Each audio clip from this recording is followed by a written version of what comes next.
Vamos a ponernos en pie y queremos, hermanos, póngase en pie, hermanas y hermanos. Realmente queremos en esta hermosa tarde recibir la palabra de Dios. Así que dejamos este momento tan especial a nuestro hermano pastor, nuestro hermano Jorge Galindo, para que nos ministre la palabra de Dios. Abra su corazón, que Dios tiene algo para nuestras vidas. Gracias. Gloria a Dios. Dios les bendiga, hermanos, a todos esta tarde. Espero que todavía tengan fuerzas, ¿verdad?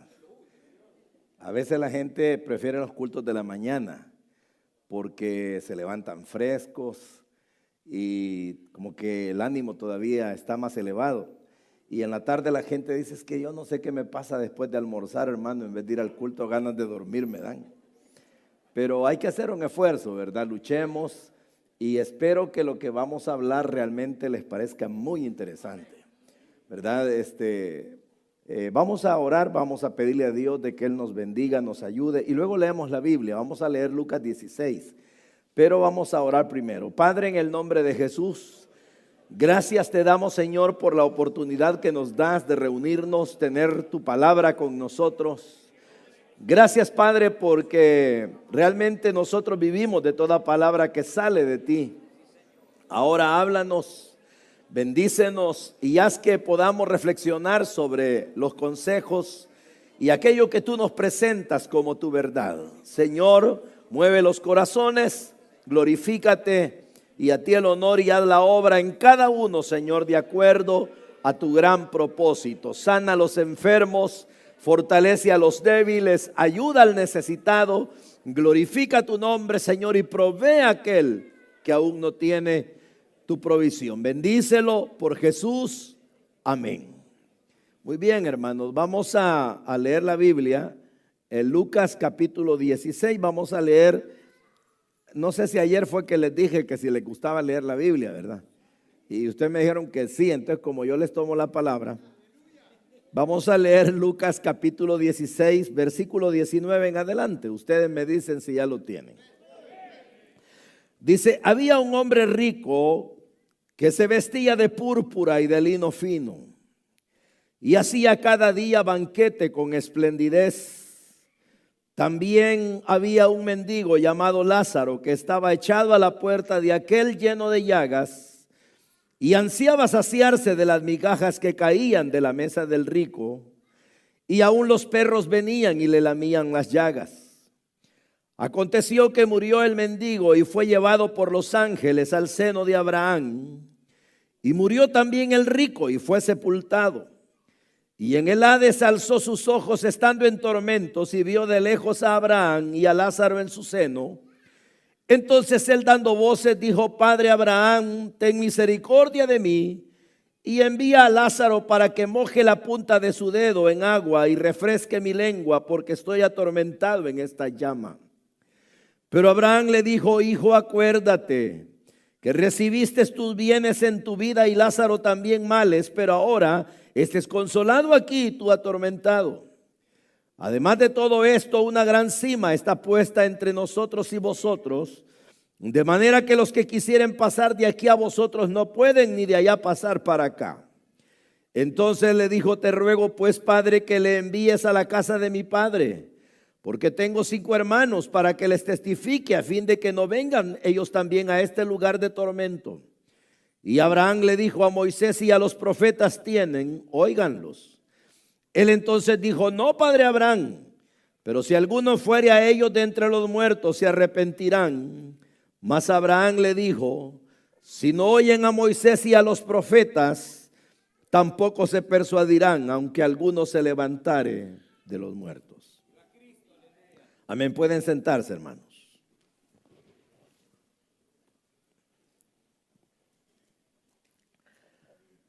Una de las cosas que muchas veces los seres humanos tenemos es de que nos gustan las cosas que nos impresionan mucho. A veces hay alguien que llega a la casa con un regalito para uno tratando de estimularlo, ¿verdad? Puede ser el esposo, a la esposa, a los papás, a los hijos o algún hermano que llegó y en el camino, por no llegar con las manos vacías quizás, o porque en realidad quería llevarnos algo, nos lo lleva. Y si son los hijos, de repente pueden decir, esto trajiste, y lo pueden menospreciar. O puede ser la otra persona, el esposo, la esposa, quien sea, que no valoriza aquello que se le dio, porque probablemente esperaba algo más impresionante, algo más fuerte, algo que realmente le impactara. Ese tipo de conducta que uno tiene en relación a aquellas cosas que recibe de algún ser querido, es también, hermano, una especie de conducta que uno tiene hacia Dios. De tal manera de que cuando se habla de fe, cuando se habla de creerle a Dios, lo cual es muy determinante en la vida, la gente de alguna manera tiende a poner condiciones, ¿verdad? Dicen, si yo lo viera a Dios, si Él se me presentara. A veces incluso la gente hasta exige cosas como, si yo viera al diablo en persona, probablemente le creería a Dios.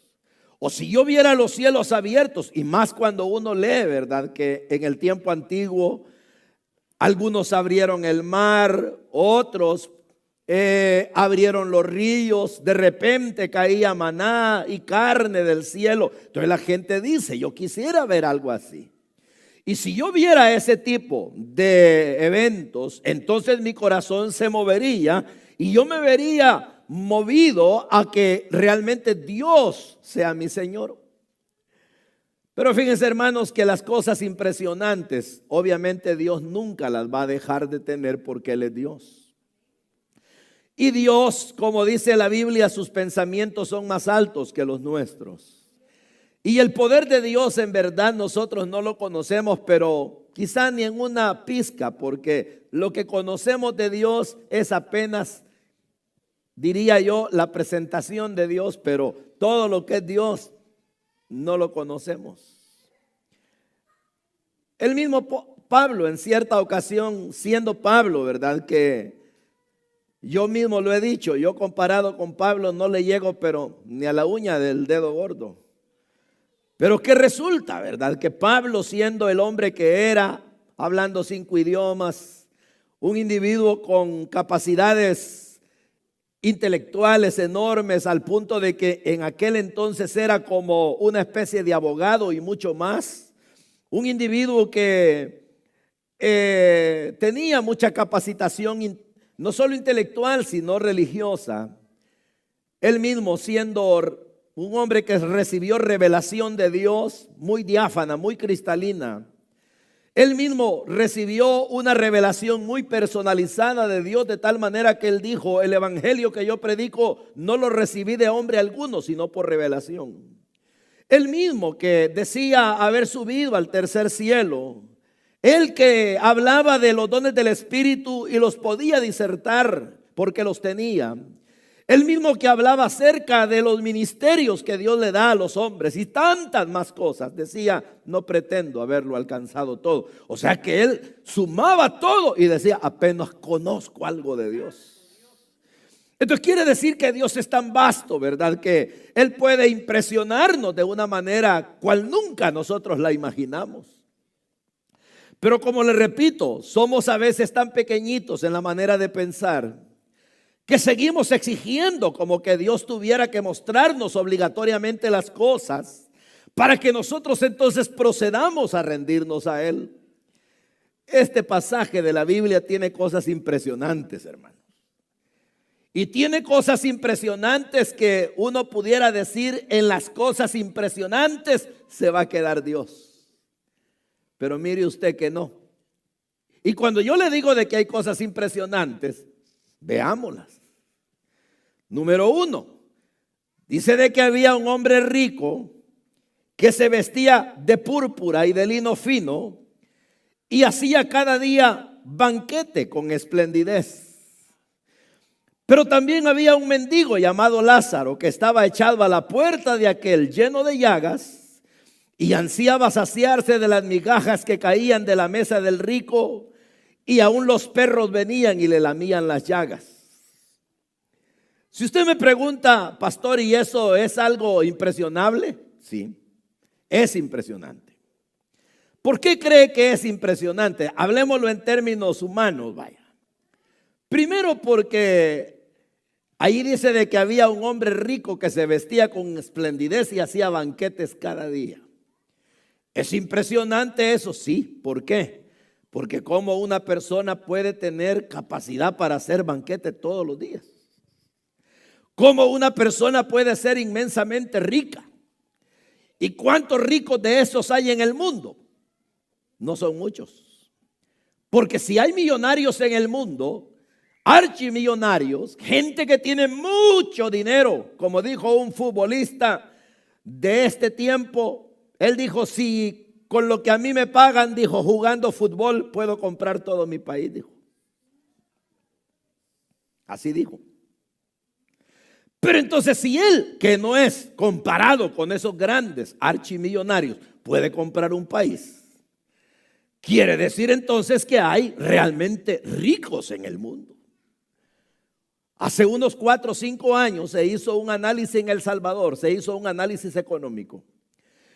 ¿Y saben qué se descubrió? Que 40 familias del Salvador tienen todo el dinero suficiente para pagar toda la deuda externa del Salvador.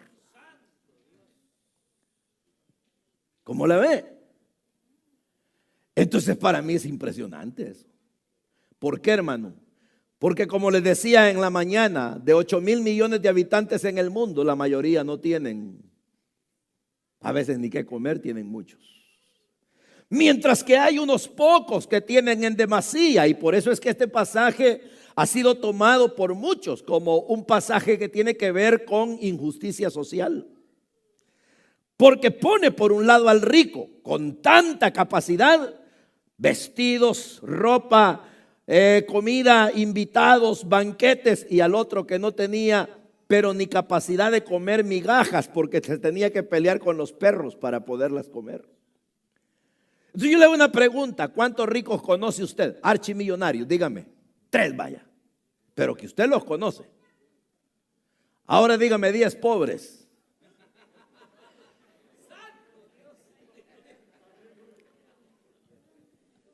Sí los hay. ¿Por qué? Porque están los extremos. Los países están polarizados. ¿Por qué cree usted que, por ejemplo, antes se hablaba clase alta, clase media, clase baja, y se decía la clase alta, la burguesía, la clase baja, los proletarios, y la clase media la que sostiene los países? Hoy la mayoría de países no tiene clase media. Están polarizados. Solo hay ricos y pobres. Así es. Entonces, ¿es sorprendente eso? Sí, hermano. ¿Por qué es sorprendente? Porque eso, desde todo punto de vista, eso es anormal. Porque la idea de Dios no es que hayan pocos con muchos y muchos sin nada. La idea de Dios es que todos tengamos lo necesario, que todos tengamos lo suficiente, que nadie padezca necesidad, que toda la gente sea saciada en sus necesidades fundamentales. Ahora, pero igual no ese es el mensaje. Pero el asunto es de que eso es sorprendente. Pero vamos de lo sorprendente a lo sorprendente, que es que fíjese usted que los 12 murieron. Y eso a mí me sorprende, fíjese. ¿Y sabe por qué me sorprende? Porque yo puedo entender que una persona pobre, llagada, que no tiene remedio, ni un medicamento, ni un antibiótico para ponérselo en su llaga, y que, como dijo alguien, será cierto a saber, confiaba en la saliva de los perros. Porque hay quienes que dicen que un perro lo lama lo va a curar. Mentira eso. Y hay gente que hasta besa a los perros. Yo no sé si están curados, ¿verdad? Pero eso se ha dicho. Pero el asunto es que a él lo lamían los perros. Entonces no tenía ni para comprar un medicamento. Se muere. Uno puede entender, sí, hombre, hasta mucho duró. Pero ¿y el rico, hombre?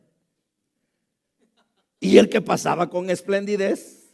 El que se vestía de púrpura, ¿cómo es posible que también se muere? Porque hay una realidad que debe asustarlo a usted. Todos nos vamos a morir. Todos. El guapo, el feo, el gordo, el flaco, el alto, el bajo, el rico, el pobre, el intelectual, el que no tiene conocimiento, todos, el malo, el bueno, todos nos vamos a morir. Si esta fuera la película del feo, lo malo y lo bueno, los tres caen muertos. ¿Verdad que sí? Porque todos nos vamos a morir un día. Nadie escapará de esta realidad. Usted lo sabe, la Biblia lo que dice es, esta es una batalla donde no hay armas para pelearla. Hace como 4 días se nos murió un pastor, Hugo. Un gran pastor. Un hombre de Dios. De repente se enfermó y no duró. Y es un siervo de Dios. Pero esa es la muestra de una realidad de que todos moriremos. Entonces el asunto es, no lo pudo evitar el rico, no lo pudo evitar Lázaro. Ni Lázaro por su pobreza, ni el rico por su riqueza. Todos perecemos ante esa fuerza de la muerte. Pero ¿qué ocurre? Dice que cuando murieron, los ángeles llevaron a Lázaro al seno de Abraham, murió también el rico, fue sepultado y abrió sus ojos en el Hades. Esto a mí me parece sorprendente. ¿Por qué, hermano? Esto es lo que dentro de las doctrinas eclesiásticas se dice que es parte de la explicación de dónde están los muertos. Y a esto se le conoce la doctrina de el estado de los muertos. Pero ¿por qué me parece sorprendente? Bueno, porque Jesús es el que está hablando de esto. Se dice que es una parábola y así se titula en las Biblias. El asunto es que hay una discrepancia porque en una parábola hay una verdad fundamental que se enseña, pero normalmente no se mencionan los nombres de los personajes. Jesús los utiliza acá como que si fuera en realidad un hecho verídico. Pero resulta de que el Señor está explicando cosas que nosotros desconocemos y que escapan al acceso de nosotros, los humanos, y eso es lo que hay después de la muerte. Porque eso escapa. Nosotros podemos llegar a la funeraria, podemos ver las flores, podemos ver el cadáver, podemos ver la caja, podemos ir al cementerio, pero lo que está detrás de todo eso, el mundo invisible que hay detrás, ¿cómo lo vemos? ¿Cómo sabemos? Uno va, entierra a su papá, a su abuelita, a su tío, a su primo, al amigo. Y uno, ¿cómo sabe que está la vida después de ahí? ¿Qué hay? Entonces, una explicación sistemática de la palabra de Dios, paso a paso, hermano, no la tenemos ordenada. Hay elementos que nos hacen visualizar, o sea, tener vestigios de lo que ahí hay. Y este es uno. Porque dice él, a Lázaro, los ángeles se lo vinieron a llevar. Hombre, pregunto, ¿quiere decir que uno tiene acompañantes? Puede tenerlos después. Hay compañía. Y una pregunta, ¿y mientras estoy vivo hay ángeles conmigo? Según la Biblia, sí.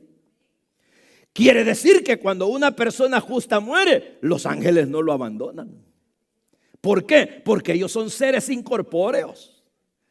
Ellos son seres que no tienen cuerpo humano, sino que se mueven en el ambiente, en el éter. Ellos son espirituales. Entonces, ¿qué ocurre? Así como tienen presencia en el mundo natural y acompañan a un creyente, a la hora de que el creyente es trasladado al mundo de los muertos, resulta que tampoco lo abandonan. Eso me sorprende.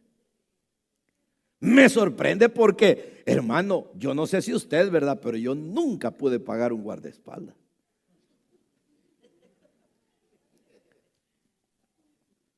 ¿Verdad? Un día aquí en Virginia, hace años, estábamos comiendo ahí en Alexandria, en un restaurante, y llega el pastor de la iglesia, en una de las iglesias más grandes de aquí. Y de repente llega el pastor y me dice, siervo, dice el hermano fulano que si puede entrar a comer con nosotros. Sí, le dije yo que pase. Y llega todo tímido el hermano y se sienta y se me quedaba viendo y no me decía nada, solo me saludó. De repente me dice, yo creí que no iba a poder entrar, me dice, ¿Y por qué? Le digo yo. Porque yo creí que los guardaespaldas no me iban a dejar pasar, me dice. ¿Cuáles guardaespaldas? Le digo.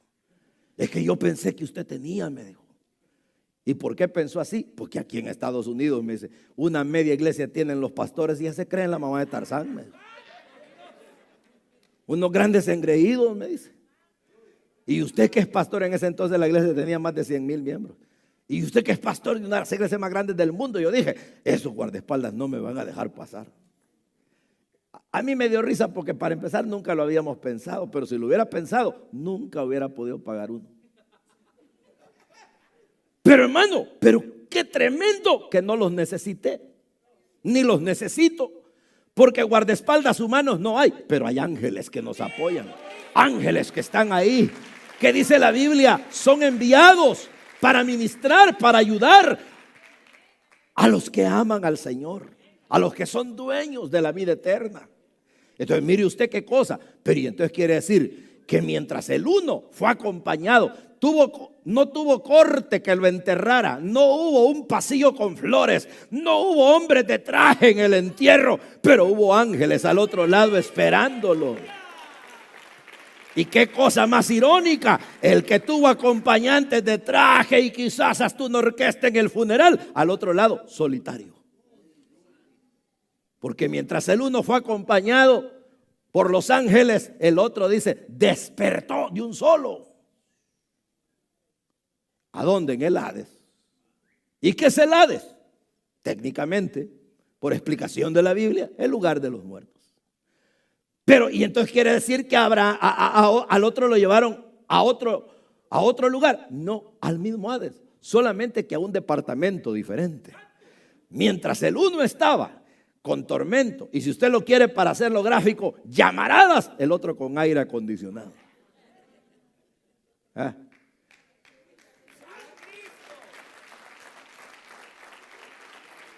Pues esa es la idea, ¿no? Y es sorprendente porque entonces en el mundo que no vemos, quiere decir que hay dos antesalas. Una de tormento y otra de descanso. Interesante, ¿no? Interesante. De paso, ¿a dónde quieres ir tú? ¿A la donde le meten leño constante al fuego o donde hay descanso? Pero vaya, solo era una pregunta.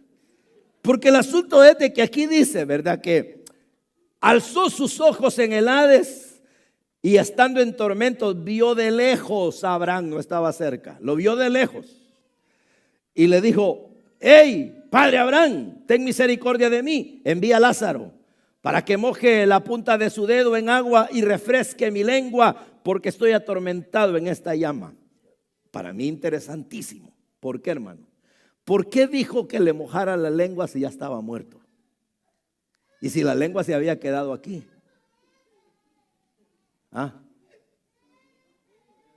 Cuando una persona muere, se separa su parte material de su inmaterial.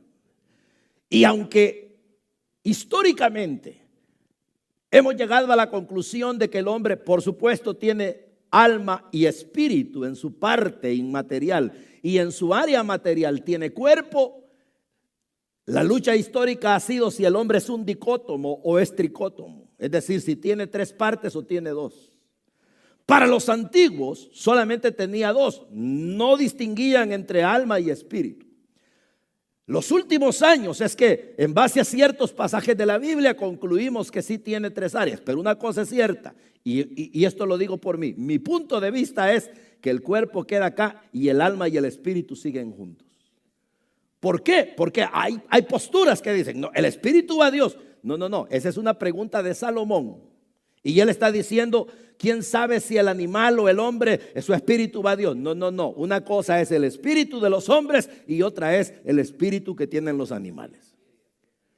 Porque el espíritu del hombre es vinculación con Dios. El espíritu del hombre es conciencia de que existe Dios y que debemos de relacionarnos con Él. El espíritu animal solo es en el sentido de aliento de vida, nada más. Que les hace tener instintos, pero no les hace tener ese conocimiento, menos un conocimiento eterno. Entonces, ¿qué ocurre? Que despertó en el Hades, pero ¿quién despertó? Dígame, ¿quién? Ante la realidad esa de que el cuerpo se quedó, ¿quién despertó? Su alma pegada al espíritu. Pero ¿y por qué tenía sed? ¿Por qué quería que le mojaran la lengua con agua? Tendría que pasarme toda la tarde y ustedes ya tienen sueño.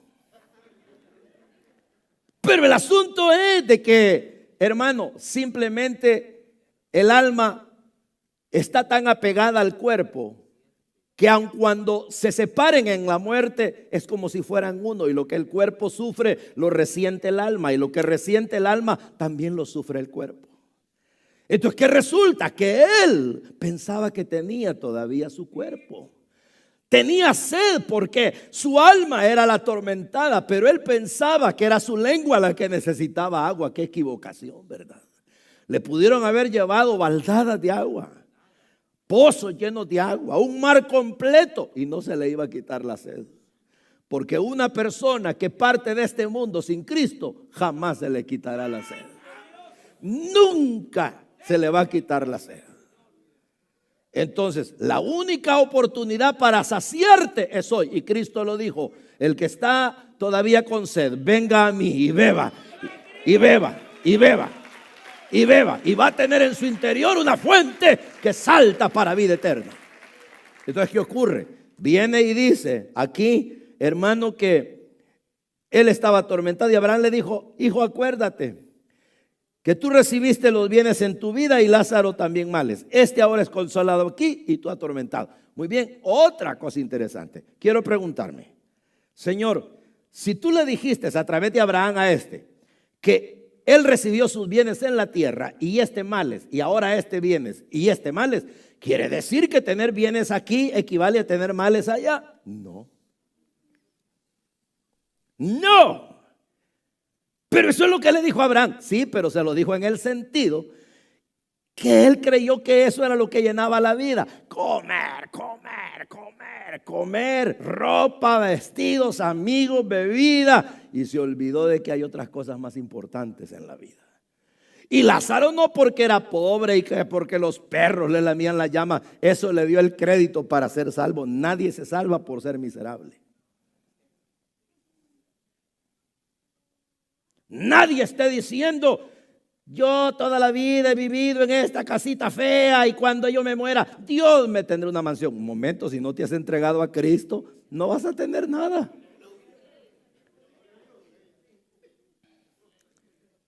Es que no es por pobre que la gente se salva. Cierto, a los pobres es predicado el evangelio, pero no es por pobre que la gente se salva, ni es por rico que se condena. Es por no entender.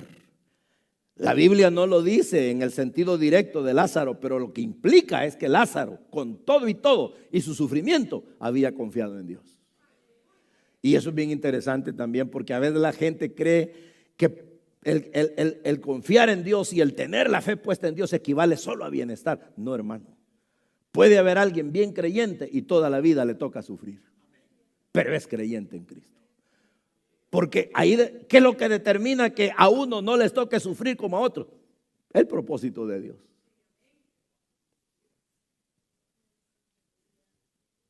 Entonces, ¿qué ocurrió?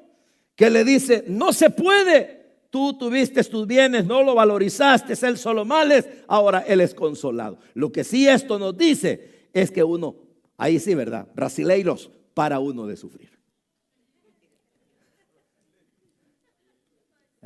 Pues sí, porque una vez acabada la carrera aquí, y si uno es cristiano, ya solo va a gozarla, hermano. Ya no hay más llanto, ya no hay más dolor, ya no hay más lucha, no hay más enfermedad. Si había cáncer se acabó, si había leucemia se terminó, si había diabetes también ya no va con uno, todo eso se quedó aquí. ¿Verdad que sí? Y ahí es donde a uno le preguntan los hermanos: hermano, y yo, mire, cuando el Señor me resucite, ¿y cómo me va a resucitar?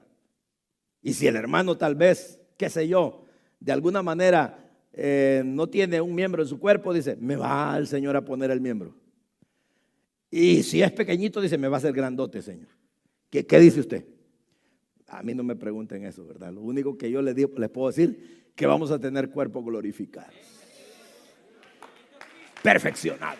Pero el asunto es que él aquí dice, él recibe su consuelo. Además le dice, de todo esto, una gran cima está puesta entre nosotros y vosotros, de manera que, aunque quisieran pasar de aquí a vosotros, no pueden, ni de allá para acá. Qué tremendo, mano. O sea que esto bota por completo los cabos de año, esos rezos para ayudarle a la gente, los novenarios, ¿verdad, hermano? ¿Ah? ¿Cómo la ven? ¿De dónde? ¿Cómo le vamos a ayudar a alguien que cayó ahí donde cayó el rico a que pase al otro lado? Si dicen, no se puede, aunque quisieran, dice. Entonces, y todo lo que yo he gastado en eso, te lo bajaron. Ya te lo robaron. Porque no se puede. El asunto es aquí, es hoy. Por eso la Biblia dice, si oyereis hoy su voz, es hoy. Entonces, el asunto es, no se puede, ni de allá para acá, ni de aquí para allá. Entonces, aquí viene lo que yo le decía. Dejémoslo sorprendente. Aunque este pedía todavía algo también sorprendente, dice, entonces, Padre, si no me puede Lázaro venir a ayudar, no se puede pasar, te ruego una cosa. Y lo que te pido es, haceme un gran favorazo. Envía a Lázaro entonces, si no puede venir para acá, está más fácil que vaya de regreso allá al pueblo y que le diga a mis hermanos, tengo 5, para que no vengan a este lugar de tormento. ¿Y qué era lo que quería, hermano? Así hablando a las cabales, que el muerto regresara. ¿Y no es acaso lo que la gente a veces dice? Que venga alguien y me diga. La gente así dice, si viniera alguien y me avisara cómo es allá, yo creo. Y todavía hay gente que vive abrumada pensando en que el muerto va a venir a asustarlo. Y hay gente que hasta todavía cuenta y dice, fíjate que me viene a jalar los pies. ¿Y de dónde? Se me aparece. No puede. ¿Cómo? Si ya dice ahí, no se puede. Entonces, la gente estaba pidiendo algo sorprendente, algo que realmente los impactara, les doblegara todo argumento del corazón. Y bueno, y como quien dice, de esta no me levanto, tengo que creer. Pero entonces viene Abraham y le sale con algo que es lo que Dios nos ha venido diciendo siempre a nosotros. Lo que está a la orden del día, lo que está a cada momento, lo que escuchamos por la radio, lo que escuchamos en los cánticos, lo que escuchamos en el púlpito, lo que escuchamos en las células, lo que escuchamos de otros hermanos, y que es la palabra. La palabra. Entonces viene Abraham y le dice, mira, le dice, a Moisés y a los profetas tienen que los oigan. ¿Y qué era lo que anunciaban tanto Moisés como los profetas? A Cristo. ¿Qué fue lo que hizo Cristo? Y este mismo Lucas lo dice cuando iban camino de Emaús.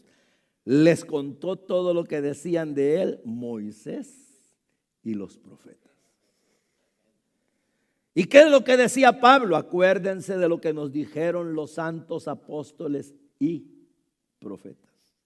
¿Y qué decía Pedro? Lo que nos recordaron los profetas y los apóstoles. ¿Y los profetas qué eran? Hermano, era la ley, era la palabra. Entonces, ¿qué era lo que necesitaban los hermanitos del rico? Oír la palabra. ¿Qué necesitas tú, querido amigo? Dímelo. ¿Qué necesitas tú que estás pidiendo que la montaña se parta en dos? Lo que necesitas es la palabra, hombre. Creer a la palabra. ¿Por qué le dijo Abraham? Porque si no los oyen, si no creen, si no escuchan, tampoco. Eso es mentira, que si se les aparece algo espectacular, van a creer. No, aunque uno vaya de aquí a ellos, no van a creer. En otras palabras, Dios podría decir, los voy a complacer, pues ahí te mando a tu abuelita, vaya, que se murió hace 30 años. Y aparece la viejita un día y te dice, hola hijito, vengo de allá. no vas a creer. Vaya, voy a poner un caso muy hiperbólico, feo. Si alguien mató a otro y vive con ese remordimiento, pero digamos que Dios dice, te voy a dar una prueba de lo que querés, pues, y ahí te mando al que mataste.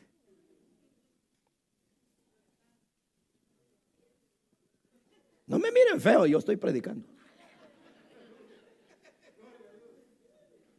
Y se le aparece y le dice, grosero, ¿te acordás cuando me vaciaste la pistola? No va a creer usted, hombre, se va a asustar, se va a poner pálido un rato, pero no por eso va a creer. ¿Sabe qué va a hacer? Irse a beber una gran botella para olvidar el susto.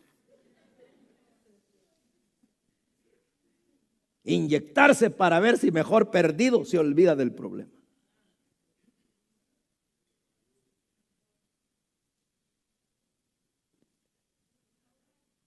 Entonces esto se parece, porque esto no es nuevo. Esto se parece a lo que le pasó a Elías. Que Elías quería que Dios le hablara. Y viene y sacude con un gran terremoto. Ahí viene, dijo, y agarrándose Elías. Nada. El viento recio, nada. Fuego, nada. Y de repente, un vientecito que ni parecía, que apenas movía las flores.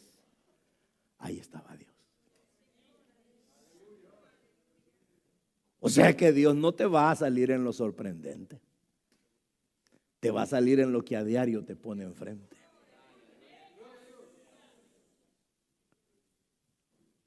Por eso es que cuando el cantante aquel dice, ayer te vi en un enfermo, te vi en un niño hambriento, te vi en una persona desesperada, es cierto. Ahí está Dios. Y cuando tú, cristiano, le das de comer al hambriento, ahí está Dios. Cuando tú ayudas al enfermo, ahí está Dios. Cuando tú aconsejas al desesperado, tienes paciencia para ayudarlo, ahí está Dios. Cuando tú vas a visitar a tus padres, cuando vas a visitar al amigo y llevarle el consejo de la palabra, ahí está Dios. Entonces lo que la humanidad debe entender es que no está en lo rimbombante, no está en lo espectacular, no es que el cielo ya que se ponga rojo, negro, verde y que la luna se caiga y yo la levanto y entonces creo, no, que el mar se abra pues, y uno se para ante el mar y dice, si se abriera tan solo, ¿para qué crees que se abra? Hace rato Dios te está diciendo, ¿sabes qué? Te amo. Y uno no lo entiende. Quiero perdonar, no lo entiende. Quiero salvarte, no lo entiende uno. Cristo te ama y uno no le pone atención porque uno quiere lo espectacular. Quiere aquello que realmente lo impresione, como le digo, lo deje anonadado y uno quede como sin fuerzas, así como Juan cayendo ante él y diciendo, o como Isaías, hombre muerto soy. No te va a complacer así. Es más, vaya, te quiero contar algo. Te fue a sacar a tu casa hoy. Te trajo aquí. Te subió al transporte. Te ha tenido sentado aquí. Te ha dado fuerzas para que no te duermas. Has prestado atención. ¿Qué crees que es eso? Ese es el propósito de Dios. Entonces la lección es, no le dijo a Abraham, no. Aunque vaya uno, pudiera ir este Lázaro. ¿Y sabes qué? No van a creer. Mejor que le presten atención al mensaje. Mejor que le presten atención a la palabra. Mejor que dejen que esas palabras a veces, quizás un poco toscas, o a veces que el predicador con dificultad dijo, pero que la dejen bajar al alma. Que dejen que haga su obra. Porque la palabra es la clave. Y al creer en la palabra y decir, ¿qué dicen los profetas y Moisés? Hablan de Cristo. ¿Y qué dicen los evangelios? Hablan de Cristo. ¿Y qué dice toda la Biblia? Habla de Cristo. ¿Y qué dicen las epístolas? Habla de Cristo. ¿Y qué dice el libro de los Hechos? Habla de Cristo. ¿Y tú qué me dices a mí? Que te quiero hablar de Cristo. Entonces, y no hay nada espectacular. ¿Y qué quieres? ¿Y qué quieres? Entonces, lo que sí te puedo decir y eso sí es garantizado, cree a la palabra y entonces sí van a venir cosas espectaculares.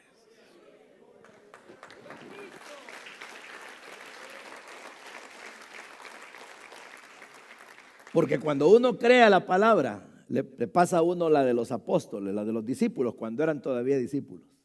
Aquello que ellos dijeron: Señor, qué tremendo. Tú nos mandaste a predicar y ¿sabes qué? Hasta los demonios se nos sujetan. Les dijo él, eso es poquito, esperen, todavía hay más. Porque después vienen las cosas sorprendentes. Cuando uno recibe una sanidad o ve una sanidad. Cuando uno mira una liberación, cuando uno ve una provisión milagrosa, algo que uno no contaba, uno va viendo las maravillas, pero después de creer a la palabra. Entonces la pregunta, mi querido amigo,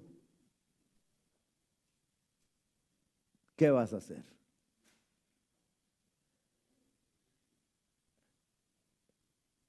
Un día, yo con esto voy a terminar, pero un día escucho a un predicador, ¿verdad? Y me llamó la atención lo que dijo él, pero él dijo que en la vida, fíjense lo que él dijo, en la vida, dijo, uno puede vivir rico, tener todo lo que le plazca y condenarse. Puede morir pobre y no tener nada y condenarse. Entonces dice, pero puede ser uno rico y conocer a Cristo y ser salvo. Y puede ser pobre y conocer a Cristo y ser salvo. Pero entonces la pregunta era, ¿qué es mejor? Decía él. De todas esas opciones, ¿cuál es la mejor?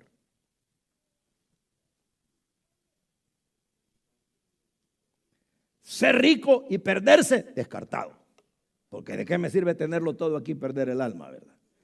Ser pobre y condenarme, está peor el asunto, porque apaleado aquí y apaleado allá. Ser pobre y ser salvo no está tan mal, porque si me fue mal aquí, pero me va a ir bien allá, tipo Lázaro. Pero y tenerlo todo y ser salvo, ¿qué es mejor, hermanos?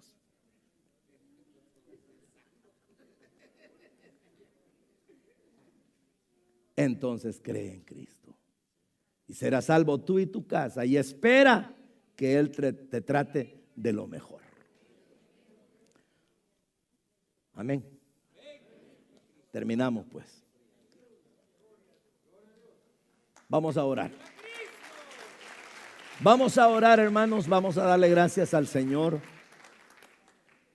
Y esta tarde, al igual que en la mañana, yo quiero invitar toda persona que nunca le ha dado la vida a Jesús o que se quieren reconciliar, levanten la mano. Yo quiero orar por usted. ¿Hay alguien? ¿Hay alguien que necesita darle la vida a Cristo? Levante la mano y venga. Yo quiero orar por usted. Algún diácono o una diaconisa va a llegar a ayudarle. ¿Hay alguien? ¿Hay alguien que de verdad quiere creerle a Jesús? No voy a extenderme mucho en el llamado, solo serán 2 minutos. Pero si hubiera alguna persona que necesita venir a Jesús, le invito a que lo haga.